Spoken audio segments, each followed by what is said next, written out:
What went well, if anything, in your guys' opinion through the session? Well, I think the one piece, and the speaker and I have alluded to this several times, I think the fact that the debate and how the chamber ran and the conversations and being able to really get into, regardless of whether you agreed with it or not, the tenor in the chamber and the tenor of the debate and the attentiveness and people engaging in that, particularly when you're talking about a ton of freshmen that have come in, I think that has been fantastic. You know, I kid, when I first got here, and for my first 4 years, a lot of times it looked more like the Korean Parliament than a House of Representatives, and it really has been delightful to work the last 2 years where people engage. And we're going to have our disagreements, and sometimes things get heated,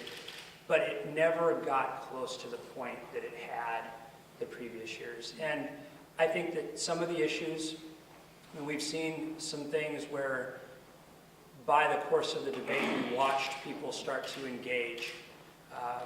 There was an issue earlier where Representative Ellinger and Representative Sifton, playing off of Representative Ellinger's concerns about a bill, moved almost the entire chamber over to that side, Republican and Democrat alike, because people were paying attention. And I think that really goes a long way to setting a much better tone for all those new folks, that they will continue that on in the next couple of years, and that is my hope. How do you think today, the last day, it was certainly a flurry of a lot going on. How do you think it went? Well, last days are usually pretty close to this. Without there being some dramatic fireworks at the end of some bill, like stripping campaign finance limits, or something like that. Well, we didn't know about that when it came through. That was an after-the-fact issue that made the next year very fun. But no, there wasn't the big couple issues that were hanging out there that we're working to try to get votes this year. It was a lot of stuff that people had invested a lot of time in, and other than a couple bills, I think most of them went through with very, very little opposition. What did you know about the Kansas City deal, and did you know anything about what was going on? What bill was held hostage? What bill was I've heard like 3 different renditions, so I don't necessarily want to get into speculating. All I know is that it makes absolutely no sense that bill wasn't passed, because the policy that is in place in this state right now, not just Kansas City, but St. Louis, Riverview Gardens, Hayti, even if it happened in Webb City, even if it happened in Maryville, that policy is awful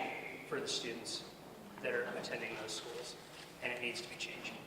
I have a question for Chris Kelly, but also you as a caucus. That sex offender registry language was, of course, struck down. I guess the Senate had the objection to that. And you said on the floor, you told Rodney Shad that you were going to pick that issue and run with it in the conference committee.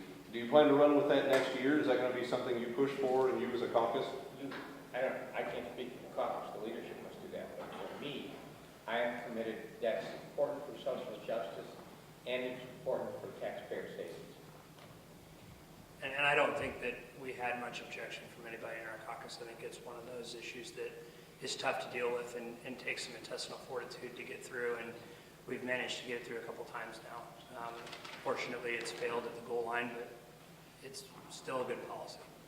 I've asked your opinion on this. The language that was added to the budget for the blind pension fund, as far as I know, no enacting language made it through on anything else, and I'm not sure I have your opinion on whether or not that's constitutional on its own. I don't necessarily think it is. I think there's been cases, and I think as of 2010 was the last case where it's pretty clear that legislating through the budget is a big no-no in the court's eyes. So Representative Jones, charter schools are through. What do you think the possibilities of the governor not signing the bill are? I've talked to the governor's office at length about the parts of the bill that he liked and parts of the bill that he didn't like. He was silent on expansion, but did offer some suggestions for increased accountability, and we took a lot of those suggestions in the final bill. So you don't think he's going to veto it, or? I hope not. That's all I can say, is that I hope not. I can't say what goes on in the governor's office, but like I said, he was silent on the expansion, but appreciated the steps we took to increase the accountability. Representative Talbot, on second injury fund, another year in which nothing was done this and that. Is the state running out of time to deal with that, with the fund? I think the state has been out of time for a while, and we need to get on the ball on that. I mean, it's one of those things that it doesn't make sense, just like the de-accreditation aspect. It doesn't make sense why that hasn't been dealt with. It just, I mean, when you're talking about the state being significantly behind on its bills, but not changing the system or not doing anything to make the fund solvent, those cases are still coming. Those judgments are still coming.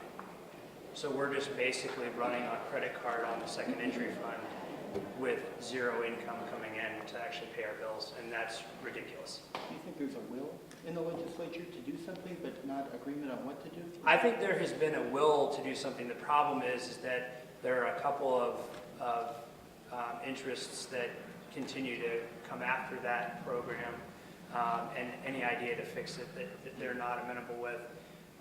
Whether or not that's going to change in the next year, I hope it does. I think as some of these employers realize that it really is going to be necessary to sit down and work with all the different groups. I know that at one point we had a second injury fund fixed, both the chamber, the trial attorneys, the industrial folks, and most of the employers were fine with it, and it blew up at the last minute because somebody interjected some poison pills into the agreement. I just don't understand why that is.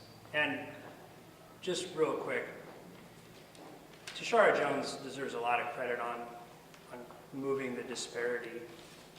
And her and Chris Kelly worked so well on making sure that the sentencing disparity between cocaine and crack cocaine, powder cocaine and crack cocaine were leveled. And that's something that has been a particular problem and completely unfair guidelines in the criminal code. And the fact that those are now treated the same is a testament to both their hard work and vision. And I just wanted to make sure that they both got ample credit for that. Anybody got anything else? All right, well, we're not going to see you for special session. Just cross our fingers. Thank you very much.